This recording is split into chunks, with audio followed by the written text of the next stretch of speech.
Okay, in the last lecture, we introduced the concept of partial derivative. Okay, so suppose f is a function defined in a subset of Rn, for example omega, and A is a point in omega, and we want to study the change rate of f near A.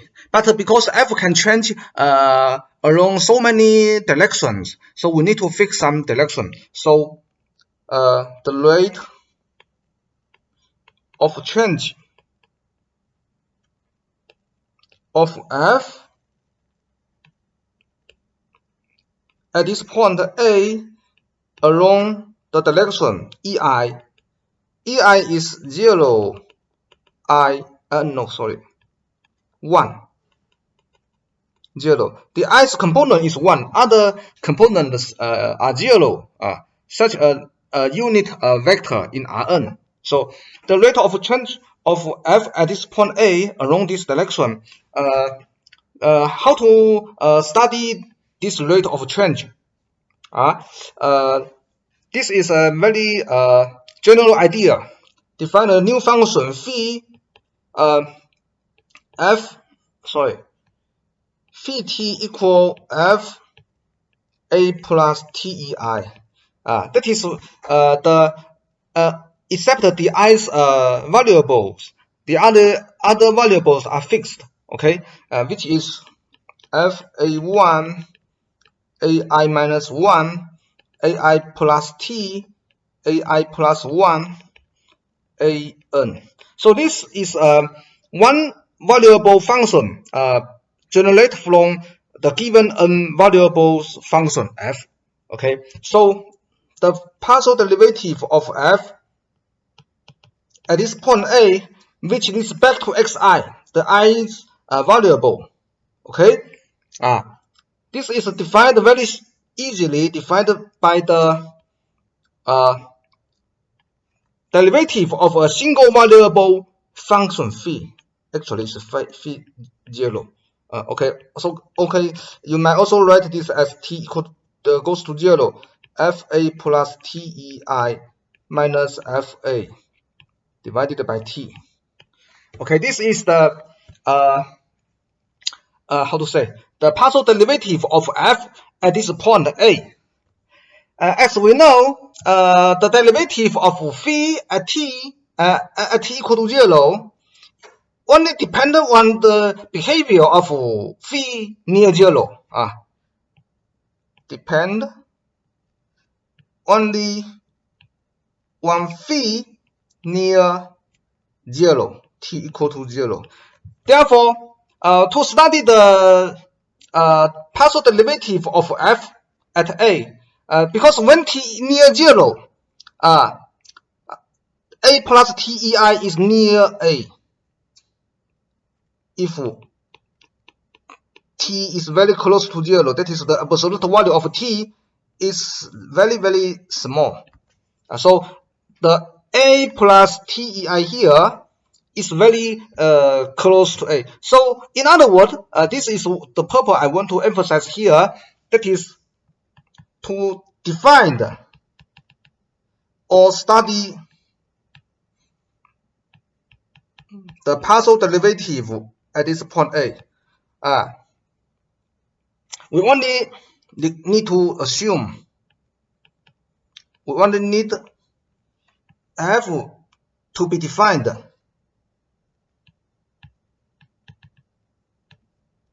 near A. Near A. What near A means? Near A means in the neighborhood of A.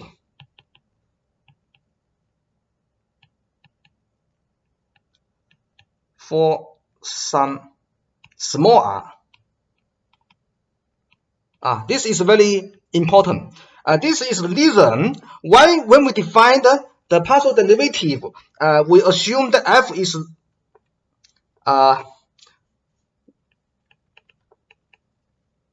maybe I will change, go to the next page. This is the reason why we assume that f is defined in some R neighborhood of the point A, when we define the partial derivative of f and a and the gradient of A. Okay. Remember the gradient? The gradient is a vector whose components are the partial derivative of f at this point A, which leads back to x1, x2, and so on until the last variable.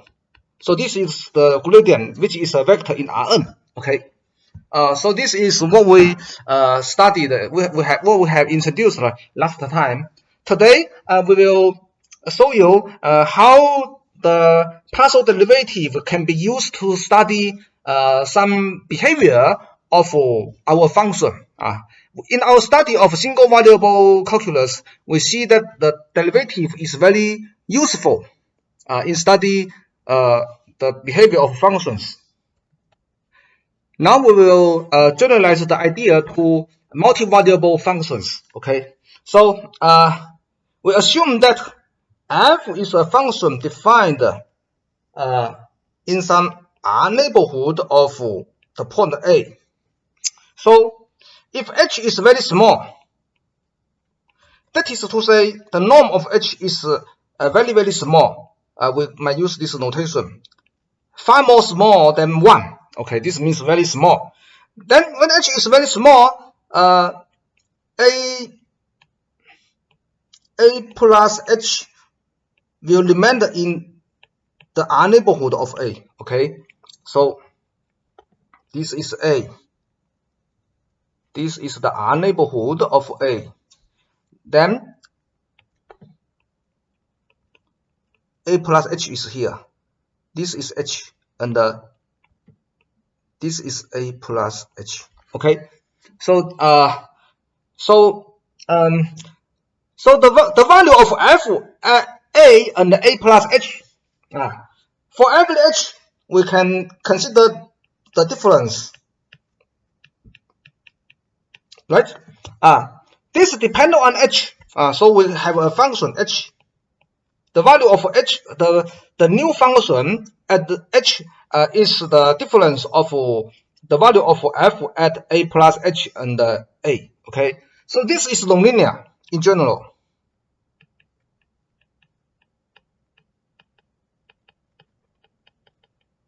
Nonlinear function is complicated. We are not easy to understand. So here we will introduce differential. Differential will be used to make an approximation for this nonlinear function by linear ones. Okay, so what we want to do is we want to approximate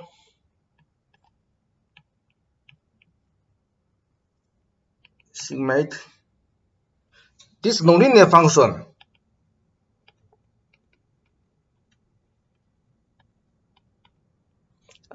by linear one.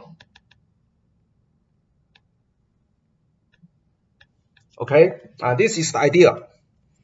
So this is this section differential.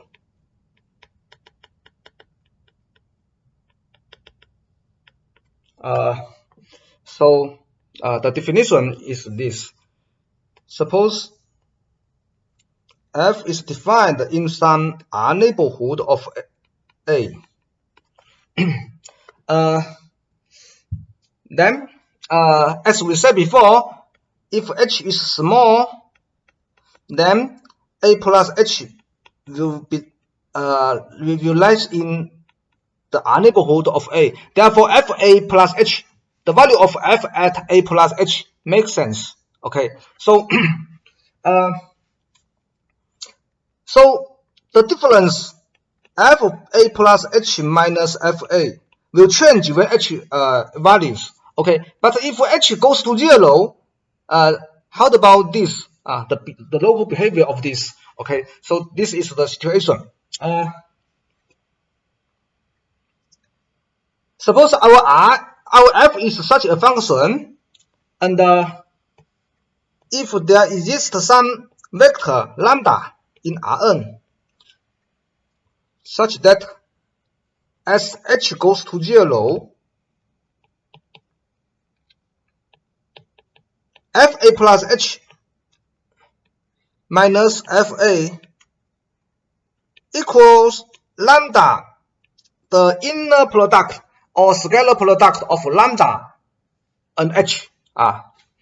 Here, the inner product of lambda and h is a linear function of h.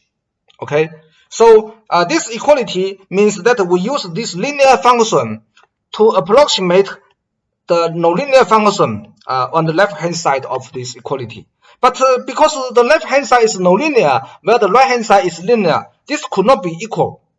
Okay, so there is some error. If the error is very, very small, that is to say,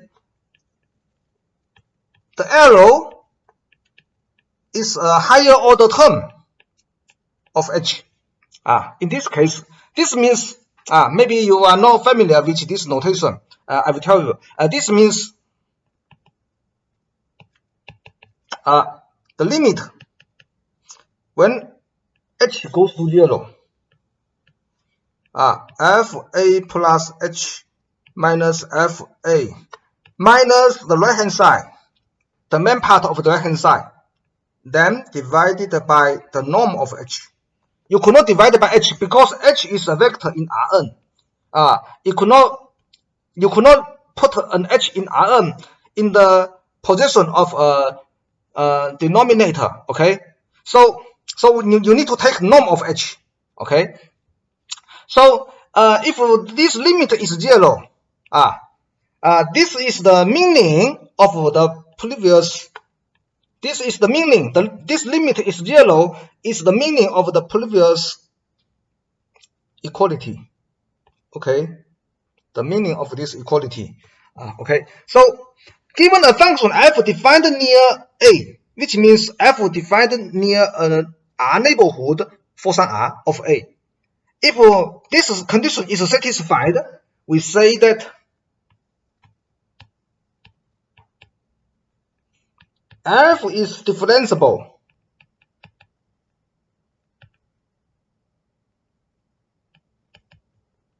at this point a.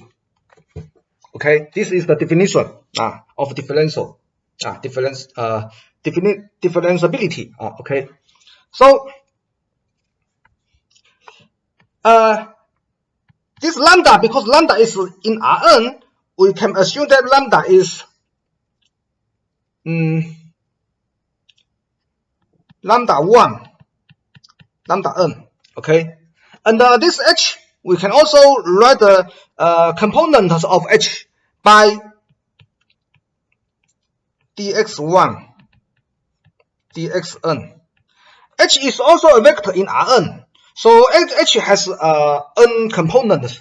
But because h is very small, our h here is very small, it will eventually goes to 0. Okay, so this means the components or coordinates of h are very, very small. So it is reasonable to denote the change of the i's coordinate or i's variables by dxi. This is why we denote h by dx1, dxn. Here the dx1, dx2, dxn is simply the slightly increasement of the x1, x2, xn. You can regard this in this way. Then using this notation, we have df.